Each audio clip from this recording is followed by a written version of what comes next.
Hello guys! Welcome dito sa aking channel, Kaklaran 888 Capricorn.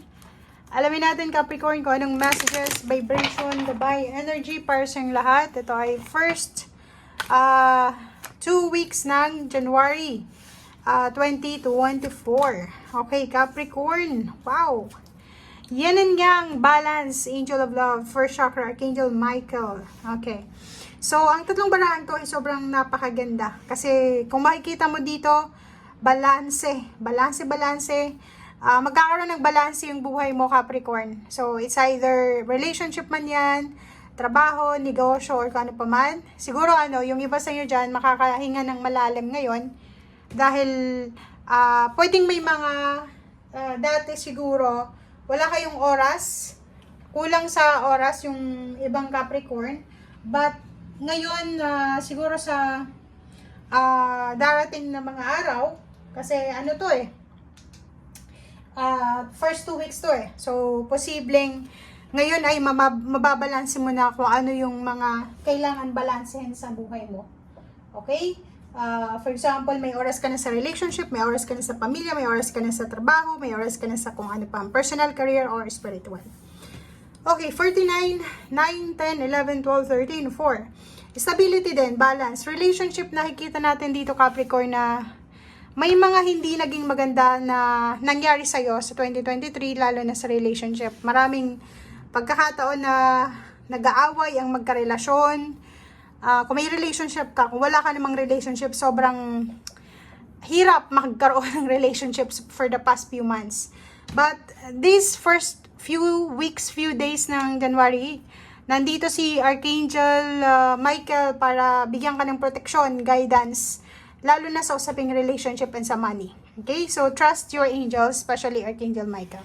If ever may mga concern kayo, pwede nyong i-invoke. Tawagin nyo si Archangel Michael kasi siya yung parang malapit sa inyo ngayong first 2 weeks na to. So, siya yung magre-respond agad-agad. Okay. Thank you.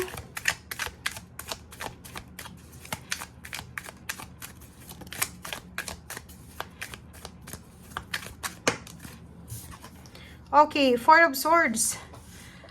Nakikita natin dito guys na yon. Since may balance, syempre, yung mga issues na hindi maganda sa buhay mo ay medyo matatahimik na siya sa ngayon. So, first 2 weeks ng January, hindi masyadong magulo yung buhay mo. Tahimik Capricorn, makakapag-isip ka ng tama, makakapagpahinga ka. Medyo magkakaroon ng clarity. Yung mga issues sa buhay mo for the 2023 ay matutuldo ka na. May mga samaan ng loob or kung ano pa man tong mga pagtatraidor or kung ano pa man, medyo kakalma siya sa ngayon.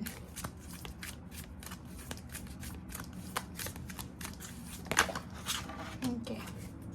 Ace of Pentacles, Knight of Wands, and then Six of Cups. So, nakikita natin dito na may posibleng magandang balita to. Kasi Knight of Wands sorry. Ang Knight of Wands na to is pwedeng love life nga siya. Pwedeng may mga love life dito na magsisimula.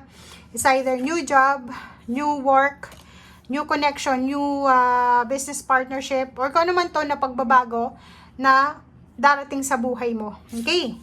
And hindi lang pagbabago yung darating, meron din na babalik. May mga magbabalik sa buhay mo. It's either relationship, it's either love life, it's either babalik sa lugar kung saan kayo galing, sa pinagtatrabuhan nyo, basta may magbabalik sa buhay nyo. So, nakikita natin dito na pera. Pwedeng may nawala sa inyong pera na ibabalik sa inyo.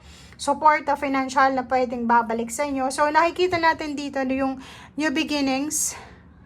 Parating na yung new beginnings sa usaping pera and relationship.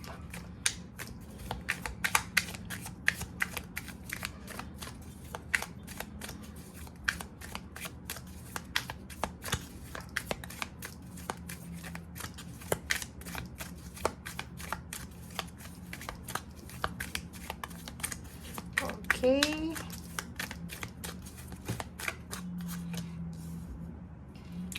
Magician, Temperance. Okay. So, etong Temperance tsaka Emperor, compatible siya sa bawat isa.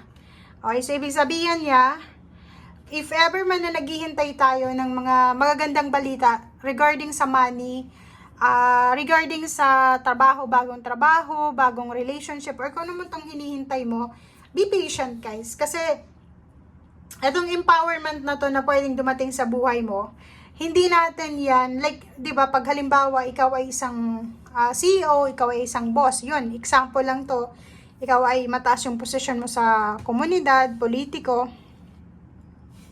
hindi ka naman pwedeng mag-desisyon ng agad-agaran lang. So, kailangan mong pag-isipan. So, dito, sinasabi ng barahan na maraming mga magandang balita, mga offers, mga pagbabago na pwedeng ibigay sa'yo ng universe. Like, ibigay sa'yo for example, gift, as a gift. But, make sure na pag-isipan natin ng mabuti. So, hindi lahat ng ino-offer sa atin is tatanggapin natin. Make sure na timbangin din natin yung sitwasyon. Baka isipan nyo, choosy ba ako New Year. Dito nga sa barahan to, sinasabi ng barahan na as an emperor, as a fire sign energy, which is hindi ka naman fire sign, kailangan mong maging fire sign yung emotion mo, yung mental mo, or yung mindset mo para sa first 2 weeks ng January, para hindi ka mawala ng pag-asa. Kasi 'di ba, pag halimbawa na yung scarcity mindset kasi mentality is yung kung ano lang yung meron, yan na. And hindi mo masyadong pinapahalagahan yung self-worth mo na sasabihin mo, hindi ko deserve yan eh. 'Di ba? So for example, isa kang estudyante, example lang to isa kang estudyante. Tapos may nag-offer sa'yo ng work. 'Di ba? Work is a part-time work. Pero yung work na to, yung sweldo niya, okay lang. 'Di ba? But ang problem na posibleng ma-encounter mo dito guys is may trabaho ka pero kailangan mong hindi mo tapusin yung pag-aaral eh. 'Di ba?